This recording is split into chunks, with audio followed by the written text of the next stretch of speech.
YouTube channel के सभी श्रोताजन को राधे राधे। शास्त्र प्रमाणित जानकारी को जानने के लिए हमारे YouTube चैनल को लाइक सब्सक्राइब करना ना भूलें। देव उठनी एकादशी की आप सभी को अनंतों अनंत शुभकामनाएं। एकादशी व्रत कथा। जय जय राधा रमण जय जय नवल किशोर, जय गोपी चित चोर प्रभु, जय जय माखन चोर। बोलिए लक्ष्मी नारायण भगवान की जय, बाके बिहारी लाल जी की जय। व्रत कथा।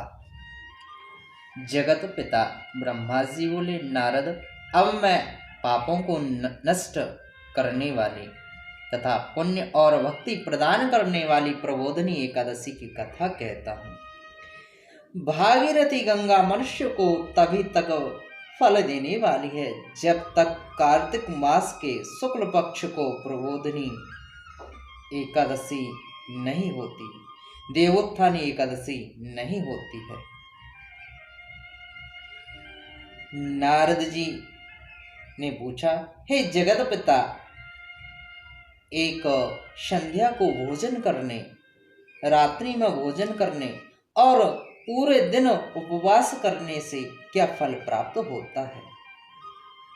आप उसे विस्तार पूर्वक समझाइए। ब्रह्मा जी ने कहा, हे नारद, एक संध्या को भोजन करने में एक जन्म के, रात्रि में भोजन करने से 2 जन्म के और पूरे दिन उपवास करने से 7 जन्मों के पापों का नाश हो जाता है। जिस वस्तु का त्रिलोक में मिलना असंभव है वह वस्तु देवोत्थानी एकादशी के व्रत के प्रभाव से प्राप्त हो जाती है। देवोत्थानी एकादशी के प्रभाव से सुमेरु पर्वत के समान पाप भी नष्ट हो जाते हैं। हे नारद जी, जो कोई श्रद्धा पूर्वक थोड़ा सा भी पुण्य करते हैं वह पुण्य उनका पर्वत के समान अटल हो जाता है। जो मनुष्य देवोत्थानी एकादशी के व्रत में रात को रात्रि जागरण करते हैं उनको पूर्व की कथा आगे आने वाली 10,000 पीढ़ियां विष्णु लोक में निवास करती हैं और नरक लोक में कष्ट भोगते हुए पितृगण स्वर्ग में जाकर के सुख भोगते हैं। ब्रह्म हत्या आदि महान पाप भी इस प्रबोधनी एकादशी के प्रभाव से नष्ट हो जाते हैं। रात्रि जागरण का फल अश्वमेघ यज्ञों आदि के फलों से तथा भूमि स्वर्ण गो आदि दान का फल इस प्रबोधनी एकादशी के रात्रि जागरण के फल के समान है। इस लोक में उसी मनुष्य का जीवन सफल है जिसने प्रबोधनी एकादशी के व्रत के द्वारा अपने कुल को पवित्र किया है। इस लोक में जितने भी तीर्थ हैं वह प्रबोधनी एकादशी का व्रत करने वाले के घर में निवास करते हैं। मनुष्य को समस्त कर्मों का त्याग करके ईश्वर की प्रसन्नता के लिए इस कार्तिक मास की एकादशी का व्रत अवश्य करना चाहिए।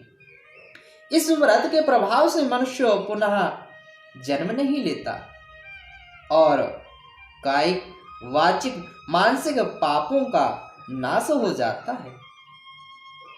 इस दिन जो दान जप होम यज्ञ आदि भगवान की प्राप्ति के लिए किया जाता है उसका पुण्य अक्षय होता है। अनेक प्रकार की सुखों की प्राप्ति होती है। प्रबोधनी एकादशी के दिन जागरण करने का फल सूर्य चंद्र के ग्रहण में गंगा स्नान करने के फल से सहस्त्र गुना है। जो पुण्य मनुष्य जन्म लेकर के करता है वह समस्त पुण्य इस प्रबोधनी एकादशी के व्रत के आगे व्यर्थ है। जो मनुष्य एकादशी का व्रत नहीं करते हैं उनके भी समस्त पुण्य व्यर्थ हैं। अतः हे नारद, तुम्हें भी विधि पूर्वक भगवान विष्णु की पूजा करनी चाहिए। जो कोई मनुष्य कार्तिक मास में धर्म पारायण होकर के अन्य व्यक्तियों का अन्न नहीं खाते, उनको चंद्रायण व्रत का फल प्राप्त होता है। कार्तिक मास में जो मनुष्य भगवान की कथा को सुनते हैं, सुनाते हैं, पढ़ते हैं, उनको 100 गोदान का फल प्राप्त होता है। जो लोग प्रबोधिनी एकादशी के दिन विष्णु की कथा श्रवण करते हैं, गोविंद की कथा श्रवण करते हैं, पठन करते हैं, उन्हें 7 दीपों के दान का फल प्राप्त होता है तथा वे उत्तम लोक को प्राप्त होते हैं। इतनी सुनकर के नारद जी ने पूछा, हे जगत पिता, अब आप एकादशी के व्रत का विधान कहिए। ब्रह्मा जी ने कहा, नारद, एकादशी के दिन मनुष्य को ब्रह्म मुहूर्त में उठना चाहिए। पवित्र नदी, तालाब व कुआं आदि पर स्नान करके व्रत का नियम लेना चाहिए। व्रत नियम धारण करते समय कहना चाहिए कि हे प्रभु, आज मैं निराहार रह करके दूसरे दिन भोजन ग्रहण करूंगा। हे जगदीश्वर, आप मेरी रक्षा करो। इस प्रकार से प्रभु की प्रार्थना करने के पश्चात पूजा करके व्रत को प्रारंभ करके रात्रि जागरण करना चाहिए। भजन कीर्तन गीत गाकर के कथा श्रवण करते हुए वाजे ढोलक आदि का वादन करना चाहिए, कीर्तन करना चाहिए, संपूर्ण रात्रि जागरण करना चाहिए। इस एकादशी के दिन कंजूसी का त्याग करके पुष्प, फल, धूप, दीप, नैवेद्य से भगवान विष्णु की पूजा करनी चाहिए। शंख के जल से श्री विष्णु को अर्घ्य देना चाहिए। जो कोई मनुष्य भगवान की पूजा अगस्त के पुष्प से करते हैं, उनके सन्मुख भी देव भी हाथ जोड़ करके उपस्थित खड़े रहते हैं। जो मनुष्य कार्तिक मास में बिलपत्र से श्री हरि का पूजन करते हैं, उन्हें अंत समय पर मुक्ति प्राप्ति होती है। जो मनुष्य तुलसी दल द्वारा कार्तिक मास में श्री विष्णु की पूजा करते हैं, उनके जन्म के समस्त पापों का नाश हो जाता है। जो मनुष्य कार्तिक मास में नित्य प्रतिदिन श्री तुलसी जी के दर्शन या स्मरण पूजन करते हैं, हरि कथा कीर्तन करते हैं, भगवान विष्णु की सेवा करते हैं, वे मनुष्य 1000 कोटि युग तक स्वर्ग में निवास करते हैं। जो कार्तिक मास में तुलसी जी के वृक्ष लगाते हैं, उनके कुटुंब में पैदा होने वाले मनुष्य प्रलय काल के अंत तक विष्णु लोक में वास करते हैं। जो मनुष्य कदम्ब के पुष्प से विष्णु जी की पूजा करते हैं, वे लोग यमराज की यातनाओं को नहीं भोगते। और जो मनुष्य गुलाब के पुष्प से श्री हरि का पूजन करते हैं, उनको मुक्ति का लाभ प्राप्त होता है। अशोक तथा बकुल के पुष्पों से भगवान की पूजा करने पर अनंत काल तक वह पूजा करने वाला शोक से मुक्त रहता है। सफेद और लाल कनेर से विष्णु भगवान की पूजा करने पर विष्णु सदा प्रसन्न रहते हैं। जो मनुष्य कार्तिक मास में भगवान विष्णु की पूजा पूर्वादल से करते हैं, वे पुरुष पूजा के फल से भी 100 गुना फल प्राप्त करते हैं। और समी पत्र से भगवान की पूजा करने वाले मनुष्य सरलता से यमराज के भयानक मार्ग को पार कर जाते हैं और आवागमन में छूट जाते हैं। जो श्री हरि की पूजा चंपक पुष्प से करते हैं अथवा स्वर्ण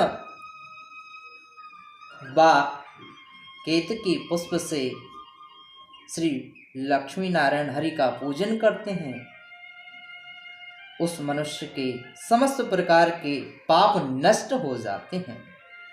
श्वेत द्वीप में जन्म लेने वाले मनुष्य को पीले और रक्त पुष्प से लक्ष्मी नारायण की पूजन करनी चाहिए। प्रातः काल नदी में स्नान करना चाहिए। तब स्नान करने के पश्चात श्री विष्णु की प्रार्थना करते हुए अपने घर को आना चाहिए और भगवान विष्णु की पूजा करनी चाहिए। तत्पश्चात ब्राह्मणों को भोजन करा दक्षिणा दें। भोजन, गौ आदि दक्षिणा से गुरु की पूजा करनी चाहिए। रात्रि के समय जिस ब्राह्मण को भोजन कराएं उसी ब्राह्मण को स्वर्ण सहित गौ दान करना चाहिए। जो मनुष्य स्नान करते हैं उन सबको दही तथा शहद का दान करना चाहिए। जो मनुष्य फल की आशा करते हैं उन्हें फल का दान करना चाहिए तथा तेल के स्थान पर, व्रत के स्थान पर दूध, चावल आदि का दान करना चाहिए। जो मनुष्य व्रत में भूमि पर सोते हैं उन्हें सैया का दान करना चाहिए और इस व्रत में मौन धारण करने वाले को स्वर्ण सहित तिलों का दान करना चाहिए। जो बालों को धारण करने वाले हैं उन्हें दर्पण का दान करना चाहिए।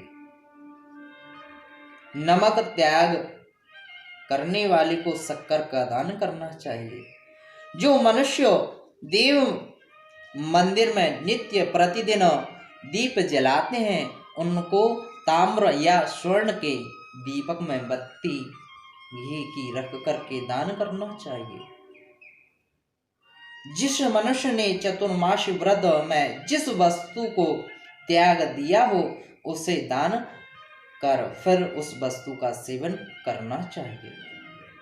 जो मनुष्य देवोत्थान एकादशी के दिन विधि पूर्वक श्रद्धा भक्ति भाव के साथ श्री लक्ष्मी नारायण भगवान का पूजन करते हैं, नियम अनुसार पूजन पाठ कथा श्रवण करते हैं, उनके समस्त प्रकार के कष्ट दूर होते हैं, सुखों की प्राप्ति होती है। समस्त प्रकार के सुख भोग करके भगवान के धाम की प्राप्ति होती है।